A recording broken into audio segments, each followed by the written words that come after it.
السلام علیکم ورحمۃ اللہ وبرکاتہ۔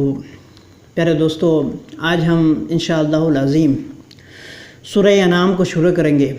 اس سورت کے متعلق کچھ ضروری باتیں عرض ہیں، آپ اس کو ذہن میں رکھیں۔ یہ سورت مکی سورت ہے اور اس میں 165 آیتیں ہیں۔ الحمدللہ الذی خلق السماوات والارض وجعل الظلمات والنور ثم الذین کفروا بربہم یعدلون۔ تمام تعریفیں، تمام حمد و ثنا اس اللہ کے لیے ہے جس نے آسمانوں اور زمینوں کو پیدا کیا۔ وجعل الظلمات والنور، اور اللہ رب العزت نے اندھیروں اور نور کو پیدا کیا گیا۔ ثم الذین کفروا بربہم یعدلون، پھر ان لوگوں نے جنہوں نے اپنے رب کے ساتھ کفر کیا، یعدلون، وہ برابر کر دیتے ہیں۔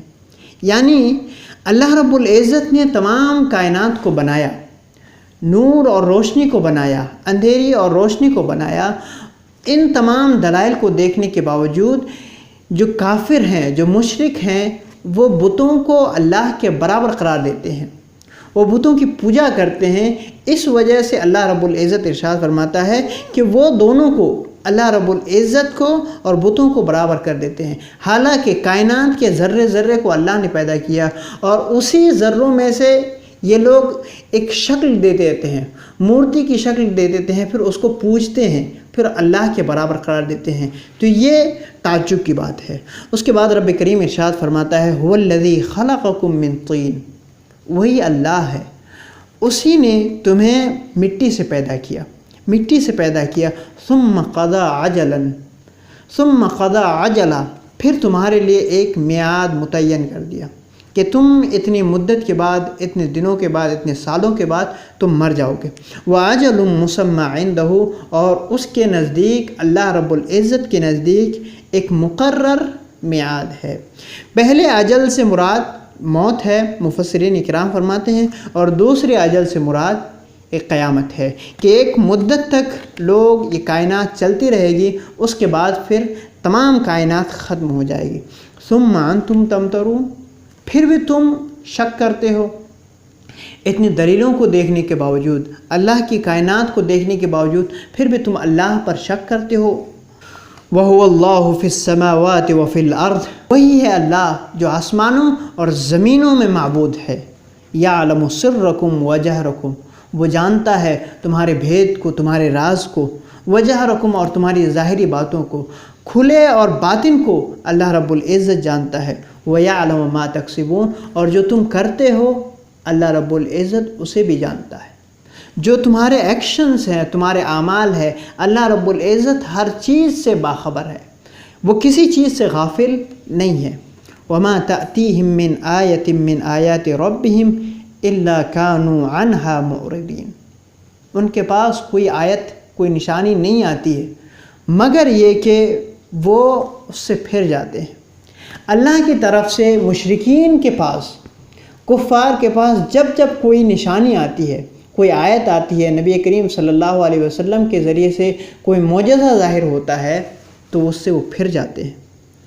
فَقَدْ كَذَّبُوا بِالْحَقِّ لَمَّا جَاءَهُمْ، اللہ رب العزت ارشاد فرماتا ہے، اے نبی صلی اللہ علیہ وسلم، یہ دوسری معجزات کو، دوسری کرامتوں کو، دوسری نشانیوں کو تو جھٹلاتے ہی ہیں، لیکن سب سے بڑی کمی فقد کذبوا بالحق، انہوں نے تو حق کو، فقد کذبوا بالحق، انہوں نے تو حق کی تکذیب کی ہے، یعنی انہوں نے تو قرآن کی تکذیب کی ہے۔ لما جاءہم، جب ان کے پاس قرآن آیا، یعنی قرآن جو سب سے بڑا معجزہ ہے، ایک ہمیشہ رہنے والی کتاب ہے، اس کو انہوں نے جھٹلایا، حالانکہ ان کو چیلنج دیا گیا تھا کہ اگر یہ قرآن اللہ کی طرف سے نہیں ہے تو تم ایک سورت بھی پیش کر دو، لیکن پورے کفار اور مشرکین نہ اس وقت لا سکے، نہ آج تک کوئی قرآن کی طرح کوئی پیش کر سکا۔ فَسَوْفَ يَأْتِيهِمْ أَنْبَاءُ مَا كَانُوا بِهِ يَسْتَهْزِئُونَ، تو عنقریب ان کے پاس اس کی خبریں آئے گی جس کے ساتھ وہ مذاق بناتے تھے، استہزاء کرتے تھے، مذاق اڑاتے تھے۔ أَلَمْ يَرَوْا كَمْ أَهْلَكْنَا مِنْ قَبْلِهِمْ مِنْ قَرْنٍ مَكَّنَّاهُمْ فِي الْأَرْضِ مَا لَمْ نُمَكِّنْ لَكُمْ، کیا انہوں نے نہیں دیکھا؟ اس آیت میں اللہ رب العزت مشرکین کو یہ یاد دلاتا ہے کہ اے لوگو، تم سے پہلے بھی لوگ تھے اور وہ تم سے زیادہ مضبوط تھے، ان کا تسلط زمین پر تم سے زیادہ تھا، لیکن اللہ رب العزت نے انہیں ان کے گناہوں کے سبب ہلاک کر دیا۔ اللہ رب العزت فرماتا ہے الم یرو کم اہلکنا من قبلہم، کیا انہوں نے نہیں دیکھا کہ ہم نے ان سے پہلے کتنی قوموں کو ہلاک کر دیا، من قرن، کتنی قوموں کو ہلاک کر دیا، مکناہم فی الارض ما لم نمکن لکم، کہ ہم نے انہیں زمین پر ایسا تسلط دیا تھا کہ تمہیں اس طرح تسلط نہیں دیا۔ وارسلنا السماء علیہم مدرارا، اور ہم نے ان پر بادل کو برسانے والا بھیجا، یعنی خوب بارش ہوئی۔ وجعلنا الانہار تجری من تحتہم، اور ان کے نیچے سے، ان کے گھروں کے نیچے سے، ان کے باغات کے نیچے سے نہریں روا کر دی۔ فاہلکناہم بذنوبہم، لیکن جب انہوں نے گناہ کیا تو ہم ان کے گناہوں کے سبب ان کو ہلاک کر دیا، ان کو ختم کر دیا۔ وَأَنشَأْنَا مِن بَعْدِهِمْ قَرْنًا آخَرِينَ، اور اس کے بعد ہم نے دوسری قوم کو پیدا کیا۔ ایسا نہیں ہے کہ جب انہوں نے گناہ کیا ان کو ہلاک کر دیا اور ختم کر دیا، دنیا ختم ہو گئی، نہیں، اس کے بعد اللہ رب العزت نے نیک اور اچھے لوگوں کو پیدا کیا۔ تو اگر تم بھی گناہ پر ڈٹے رہو گے، تم بھی اللہ کے حکم سے پھرتے رہو گے، تو کہیں ایسا نہ ہو کہ تم پر بھی اللہ کا عذاب آ جائے۔ اس کے بعد رب کریم ارشاد فرماتا ہے وَلَوْ نَزَّلْنَا عَلَيْكَ كِتَابًا فِي قِرْطَاسٍ فَلَمَسُوهُ بِأَيْدِيهِمْ لَقَالَ الَّذِينَ كَفَرُوا إِنْ هَذَا إِلَّا سِحْرٌ مُبِينٌ۔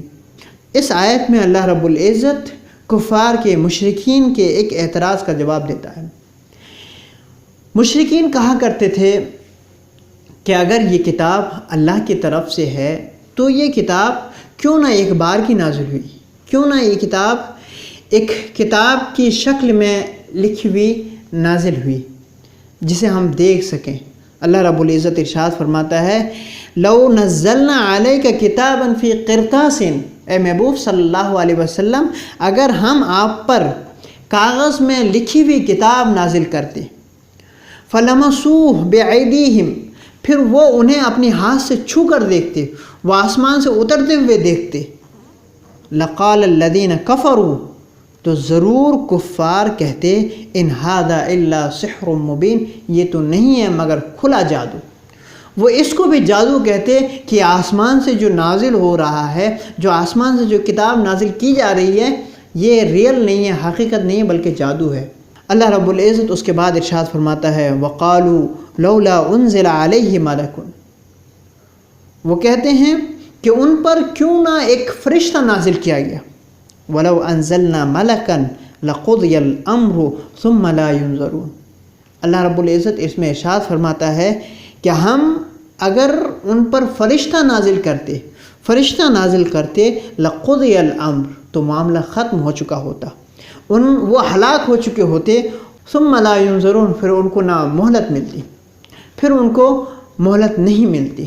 آج نبی کریم صلی اللہ علیہ وسلم ہیں، ان کو حق کی طرف بلاتے ہیں، ان کے پاس ٹائم ہے سوچنے کے لیے، لیکن اگر فرشتہ نازل ہو جائے ان کے ڈیمانڈ کے مطابق تو اللہ رب العزت ان کو ہلاک کر دے گا، اور فرشتے کی ہیبت کو دیکھ کر وہ سب فنا ہو جائیں گے۔